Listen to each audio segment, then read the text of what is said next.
வணக்கம். நம்ம சேனலுக்கு தொடர்ந்து ஆதரவளித்துக் கொண்டிருக்கும் நல்ல உள்ளங்களுக்கு நன்றி. தொடர்ந்து சட்டசபையில் நடக்கிற நிகழ்ச்சியெல்லாம் பார்த்துட்டு இருந்தோம். அதை விட முக்கியமான வேற ஒரு அப்டேட் போயிட்டு இருக்குது. இடி எல்லாத்தையும் தாண்டி எடப்பாடி பழனிசாமி பிஜேபிட்ட போய் கூட்டணி சேருவாரா அப்படின்ட்டு 6 மாதங்கிற ரேஞ்சில் முடிச்சிட்டார். ஆனால் மேலே இருக்கக்கூடியவர்கள் கொடுக்கக்கூடிய அழுத்தம் அப்படிங்கிறது மிக மிக அதிகமாகுது. பிஜேபி அப்படிங்கிற ஒரு கட்சிக்கு வரக்கூடிய தேர்தலில் வேறு என்ன ஆப்ஷன்? இப்போ இருக்க கூட்டணி பிரகாரம் அவங்க நின்னாங்கன்னா எத்தனை தொகுதியில் ஜெயிப்பாங்கன்னு உங்களுக்கே தெரியும். எப்படி இருந்தாலும் அதிமுக வேணும், அதான் ஒரு நிலைப்பாடு. ஏன்னா டிவிக்கெல்லாம் வராது. அப்போ அதிமுக வேணும். அதிமுக வளைப்பது எப்படி? இப்போ என்ன சிக்கல் வருது அப்படின்னா, அண்ணாமலை இருக்கும்போது எடப்பாடி பழனிசாமி கூட்டணிக்கு ஒத்துக்குவாரா? ஒன்று. டிடிவி தினகரன், ஓபிஎஸ் இவங்களுக்கெல்லாம் நாங்கள் சீட்டு கொடுத்துட்றோம் அப்படின்னு சொல்கிற டிமாண்டை எடப்பாடி பழனிசாமி ஒத்துக்குவாரா? ஏன் எடப்பாடி பழனிசாமி ஒத்துக்குவாரான்னா, நீங்கள் அடிக்கடி நிறைய பேர் கூட சொல்லுவாங்க, எடப்பாடி பழனிசாமிக்கு ஒரு ஆப்ஷனே இல்லைங்க, அவர் பிஜேபியோட கூட்டணி போகணும், காலத்தின் கட்டாயங்கிறாங்க. ஒரு அரசியல் கட்சி தலைவராக எடப்பாடி பழனிசாமியோட கிராஃபை நீங்கள் தொடர்ந்து பார்த்தீங்கன்னா, அவர் ரொம்ப தெளிவாக ஒரு முடிவு எடுப்பார். என்ன கட்சிக்கும் அவருக்கு என்ன நல்லதோ அந்த முடிவு எடுப்பார். போன தடவை சட்டமன்ற தேர்தலில் டிடிவி தினகரனை சேர்த்தா லாபம்தான், அது எடப்பாடி பழனிசாமிக்கு தெரியும். ஏன் சேர்க்கலை? வேணாங்க, உள்ளே வந்தார்னா அவர் தலைவரும் பாரு, நமக்கு எதுக்கு, கட்சியை கேப்சர் பண்ணி வச்சுருக்கோம், தேவையில்லாமல் அவர் உள்ள விடக்கூடாது. ரொம்ப தெளிவாக பண்ணார். தோக்கிறது ஜெயிக்கிறது வேற, உள்ளே இருந்துக்கிட்டே குடைச்சல் கொடுப்பார். ஜெயிச்சாலும் பிஜேபி வர வச்சுட்டு நமக்கு தொந்தரவு பண்ணும். அப்புறம் இப்போ என்ன பிஜேபிக்கும் அதிமுகவும் என்ன கூட்டணியில் என்ன பெரிய பிரச்சனை சொல்லுங்கள்?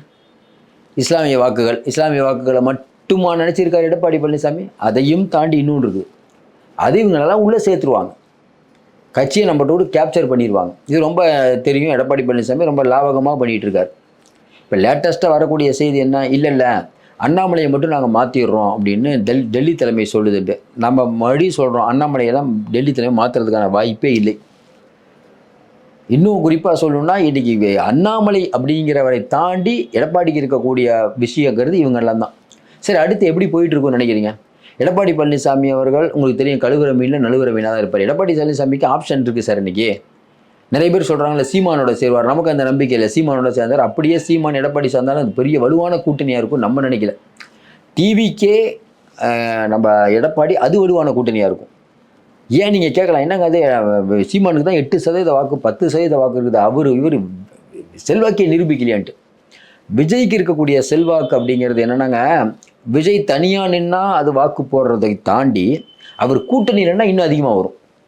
ஏன்னா விஜய் அப்படிங்கிறது ஒரு பெரிய மாஸ். அது மாஸ் ஹீரோவோட அதிமுகங்கிற கட்சி சேர்ந்தால் இந்த கூட்டணி கண்டிப்பாக ஜெயிக்குங்கிற ஒரு விஷயம் மக்கள்கிட்ட வரும். அது எடப்பாடிக்கு தெரியும். ஒன்று இன்றைக்கி முனுசாமி அவர்கள் சொல்லியிருக்காரு பார்த்தீங்களா, பிஜேபி பற்றி மோசமாக திட்டியிருப்பார். தொடர்ந்து அதிமுகவில் இருக்கக்கூடிய தலைவரை பாருங்கள், பிஜேபிகிட்ட ரொம்ப எச்சரிக்கையாக பேசிகிட்டு இருப்பாங்க. எடப்பாடி பழனிசாமி கூட என்ன சொல்கிறாரு, 6 மாதத்துக்கு அப்புறம் முடிவு பண்ணலாம், முடிஞ்சு. அதான் ஒரு அரசியல் கட்சி தலைவர், அப்படி தான் இருக்கணும். சரி, வரக்கூடிய நிகழ்வுகள்லாம் என்ன வருது? நீங்கள் பார்த்தீங்கன்னா இந்த ரெட்டலை மேட்டர்லாம் கொஞ்ச நாள் அப்படி அமைதியாக இருக்குது பாருங்கள். ரெட்டலை மேட்ரு அப்படி இப்படிலாம் பார்த்தீங்கன்னா ரொம்ப இதாக போயிட்டுருக்கும். ஆனால் இன்னும் நல்லா தெரிஞ்சுக்கோங்க, எடப்பாடி பழனிசாமி இப்பவும் நம்ம சொல்கிறோம், வரக்கூடிய தேர்தலில் எடப்பாடி பழனிசாமி இதுவரை ஒத்துக்கலை. நிறையா பத்திரிகைகள் எழுதுகிற மாதிரி இல்லை 2 பேர் பேசிகிட்டு இருக்காங்க, கண்டிப்பாக எடப்பாடிக்கு ஒரு ஆப்ஷன் இல்லை, எல்லாம் ஓகேங்க. போன தடவை ஜன்னலை திறந்து வைக்கிறோம், கதவை திறந்து வைக்கிறோம் அப்படின்னு சொல்லும்போது கூட எடப்பாடி ஒத்துக்கலை. நாடாளுமன்ற தேர்தல் பிஜேபிக்கு முக்கியமாக, சட்டமன்ற தேர்தல் முக்கியமாக? நீங்கள் சொல்லுங்கள். நாடாளுமன்ற தேர்தல் தான் முக்கியம். நாடாளுமன்ற தேர்தலில் எந்த அளவுக்கு கூப்பிட்டு பார்த்தாங்க எடப்பாடியை? வரலையே. அப்போ இப்போ கூப்பிட்டா வந்துருவாரா? அப்போ எடப்பாடி பழனிசாமி அவர்கள் யாருக்கோ வெயிட் பண்ணிட்டு இருக்காரு. உங்களுக்கு தெரியும், விஜய்க்காக வெயிட் பண்ணுறாரு. அவர் இல்லைன்னா பிஜேபியோட கண்டிப்பாக போவார். அப்போ 2 பேரையும் பகைச்சிக்க வேணாம் நினைக்கிறார். சரியான மூவ். இப்போ அண்ணாமலை தரப்பில் என்ன பிரச்சனை? பிஜேபியில் என்ன பிரச்சனைனா, அண்ணாமலை தரப்பு எப்படியும் அதிமுக கூட்டணி வரக்கூடாதுன்னு அவங்க நினைக்கிறாங்க. ஏன் அப்படியே அதிமுக கூட்டணி நம்ம தொகுதியில் நின்னோம்னா எடப்பாடி பழனிசாமி ஆட்கள் அண்ணாமலைக்கு வேலை செய்வாங்களா? எங்கள் அம்மாவை பற்றி இவ்வளோ மோசமாக பேசிட்டாரு, அவர் தொகுதியில் அவருக்கு ஆதரவாக வேலை பார்ப்பாங்க. இன்னொன்று, எடப்பாடி பழனிசாமியில் கூட்டணி வந்தால் அண்ணாமலை 2வது இடத்துக்கு போயிடுவார். எடப்பாடி பழனிசாமி தான் கூட்டணி கட்சி தலைவர். அதனால தான் பாருங்கள், அண்ணாமலை சொல்கிறாரு, தமிழ்நாட்டில் யார் கூட்டணி தலைவர் அப்படிங்கிறத பிஜேபி தான் முடிவு பண்ணணும்னு சொன்னார் பாருங்கள். இதெல்லாம் அவருடைய பாயிண்ட். இதை மேலே டெல்லியில் யாரும் ரசிக்க மாட்டாங்க. ஆனால் டெல்லியில் இவர் என்ன சொல்லி வச்சுருக்கான்னா, நம்ம தான் அண்ணாமலை பார்த்தீங்கன்னா நல்லா கன்வின்ஸ் பண்ண தெரிஞ்சவர். அமித்ஷா அவர்களுக்கு கள நிலவரம் தெரியும், அவரையே கன்வின்ஸ் பண்ண வச்சுருக்காரு. இன்னும் குறிப்பாக பார்த்தீங்கன்னா, போன நாடாளுமன்ற தேர்தலில் தோத்தாச்சு. இதே மற்ற கட்சி எத்தனை மாநிலத்தில் மாற்றுறாங்க, ஏன் நம்மளே மாற்ற முடியல? பிஜேபி நினைக்கிறாங்க இங்கே இருக்கவங்களாம் வேஸ்ட்டு, இவர் ஓகே, இருக்கிறதுலே ஒரு சூப்பர், இவர் போட்ட பிறகு டெவலப் ஆகுது, திமுகவை மிரள விட்றாரு. போன நாடாளுமன்ற தேர்தலில் கண்டிப்பாக இத்தனை தொகுதியில் ஜெயிப்பேன், இத்தனை பர்சன்டேஜ் கண்டிப்பாக வரும்னு சொல்லி தானே வந்தார். அவர் கேட்டுக்கணும்ல. இது குறிப்பாக நயினார் நாகேந்திரன், அவர் ஒரு பெரிய கம்யூனிட்டி. நயினார் நாகேந்திரன் இருக்காங்க, தமிழிசை இருக்காங்க. இவங்க எல்லாத்த விட இன்றைக்கி அண்ணாமலை முக்கியமாக மோடியும் அமித்ஷா நினைப்பதற்கான காரணம் என்ன? இவரால் முடியும் நம்புகிறாங்க. அதிமுகவோட கூட்டணிங்கிற ஒற்றை காரணத்துக்காக அண்ணாமலையெல்லாம் அவங்க வந்து பலி கொடுப்பாங்க நம்ம நினைக்கவே இல்லை. அண்ணாமலை ரொம்ப உஷாராக இருப்பாருங்க. அவர் என்ன யோசிப்பார், கண்டிப்பாக அதிமுகவோட கூட்டணி இருந்தால் நம்ம 2வது இடம், அது அண்ணாமலை விரும்ப மாட்டார். ஆனால் இருக்கக்கூடிய நிறைய பேர் என்ன நினைக்கிறாங்க, அண்ணாமலை போயிடணும்னு நினைக்கிறாங்கல்ல, அது ஒரு பெரிய லாபி வேலை பார்க்குது. ஆனால் அவங்களுக்கு ஒரு விஷயம் நல்லா தெரியும், அண்ணாமலையை எதிர்த்து பேசுனதுனால தமிழிசையை வார்னிங் பண்ணி அனுப்புகிறாரு அமித்ஷா. எல்முருகனுக்கே பிரச்சனை. அப்போ அண்ணாமலை அவர்களை மீறி யாரும் ஒன்றும் முடியாது. ஏன் ஒன்று வேணாங்க, அந்த இது விகடனில் ஒரு கார்ட்டூன் போட்டாங்க, கொஞ்சம் யோசனை பாருங்கள். கார்ட்டூன் போட்டாங்க, அது யார் டிபார்ட்மெண்ட்டு? எல் முருகனோட டிபார்ட்மெண்ட்டு. உடனே அண்ணாமலை வேகமாக மேலே எழுதி அந்த இணையதளத்தை முடக்கிறார். எல் முருகனுக்கே தெரியாது இது.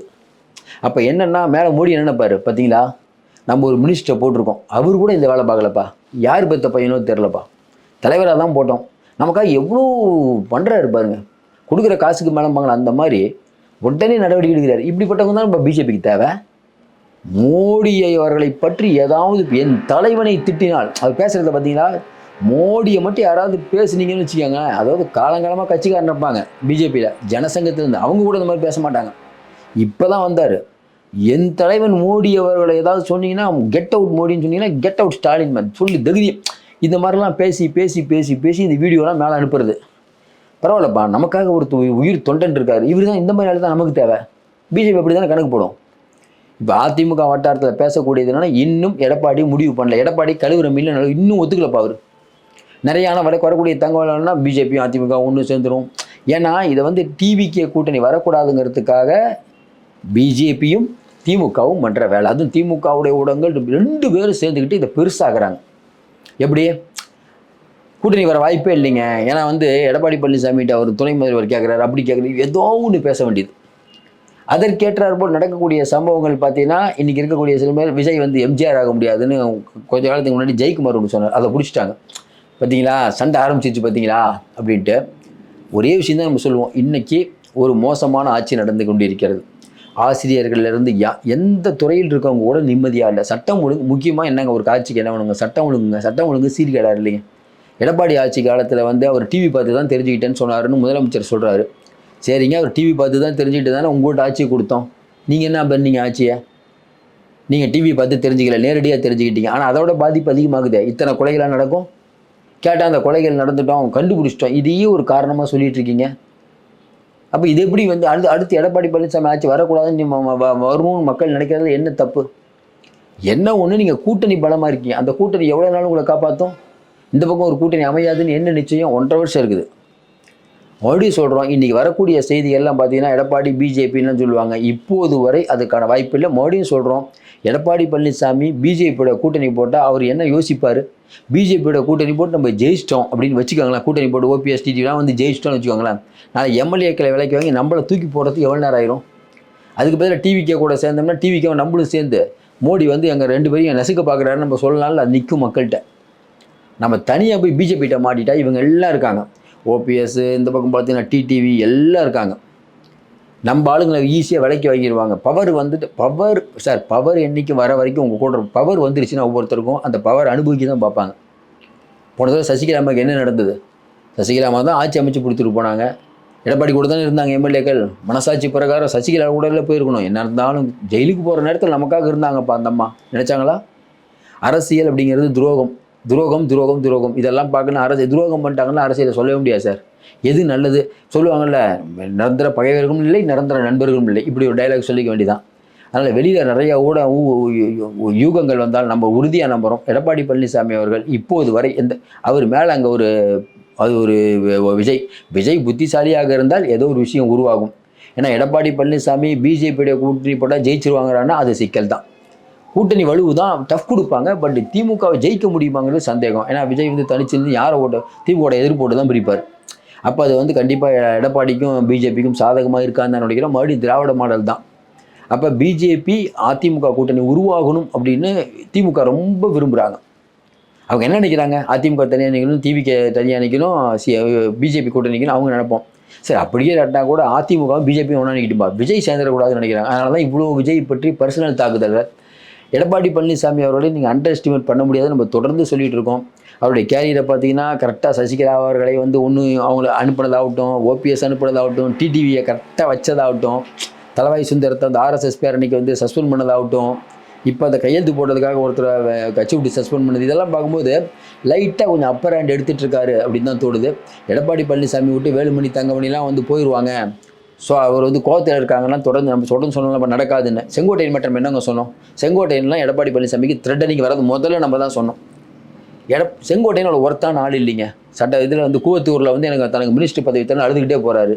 ஒரு அழுதுட்டு இருக்கவர் எப்படிங்க ரேடர் அப்படி ஜெயலலிதா ஏதாவது அழுதுட்டு இருக்காங்க? கொஞ்சம் யோசனை பாருங்கள். அதனால் இன்றைக்கி இருக்கக்கூடிய சூழ்நிலையோ அழுதுட்டு இருந்தவங்க யார்? கொஞ்சம் யோசனை பாருங்க. கொஞ்சம் நாளைக்கு முன்னாடி டெல்லியில் நம்ம என்னை வந்து எங்கள் குடும்பத்தை தப்பாக பேசிட்டாங்கன்னு முன்னாள் நம்ம யார் நம்ம இவங்க ஆம் ஆத்மி சொன்னாங்களா இல்லையா? போன முதலமைச்சர் இன்றைக்கி என்ன நிலைமை? அதனால் இன்றைக்கி இருக்கக்கூடிய சூழ்நிலையில் நீங்கள் ஒரு ஒரு வலிமையான ஒரு தலைவர் அப்படின்னா எதையும் எதிர்த்து நிற்கணும். அந்த வலிமை செங்கோட்டையன்ட்டு இல்லை, அது எடப்பாடி பழனிசாமிட்டு இருக்கிறதா நம்ம நினைக்கிறோம். அவர் மேலே நமக்கு 1000 விமர்சனம் இருக்கும். பிஜேபின்னு திட்டமாட்டார், நிறைய விமர்சனம் இருக்குது. அவருக்கு 1000 பிரச்சனை இருக்கலாம். ஆனால் இப்போது பிஜேபி திட்டினார்னா பயங்கர ஓட்டு வரைக்கும்.